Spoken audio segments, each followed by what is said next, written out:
ಬೆಳಕು ಕೊಡೋ ಸೂರ್ಯ, ಬೆಳೆ ಕೊಡೋ ಭೂಮಿ ತಾಯಿ, ಅವ್ರಿಗಿಂತ ದೇವ್ರು ಯಾರವ್ರೆ? 3 ದಿನದ ಬಾಳಿಗೆ ಎಗರಾಡೋದು, ಆಮೇಲೆ ಮಣ್ಣಲ್ಲಿ ಬಿದ್ದು ಒದ್ದಾಡೋದು. ಒಂದು 11 ರೂಪಾಯಿ ಬೇಕಾಗಿತ್ತು, ಹಾಲೆಲ್ಲ ನಡುಕ್ತಾವೆ.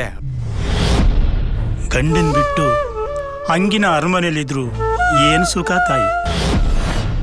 ನಿನ್ ಜಾತಕದಲ್ಲಿ ಎಂತ ಒಳ್ಳೆ ಹುಡುಗಿ ಸಿಗ್ತಾಳೆ ಗೊತ್ತಾ?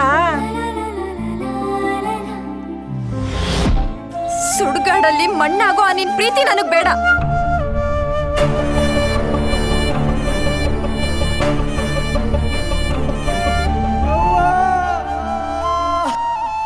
ನಾನು ಹೆಣ ಬರೋಕ್ಕಿಲ್ಲ ಅಂತ ಗೊತ್ತಿದ್ರು ಗುಂಡಿ ತೆಗಿತಾ ಇದ್ದೀನಿ. ಯಾಕೆ ಹೇಳು? ನಮಗೆ ಕಲ್ತಿದ್ದ ಕಸಬು ಯಾವತ್ತೂ ಕೈ ಕೊಡೋಕ್ಕಿಲ್ಲ.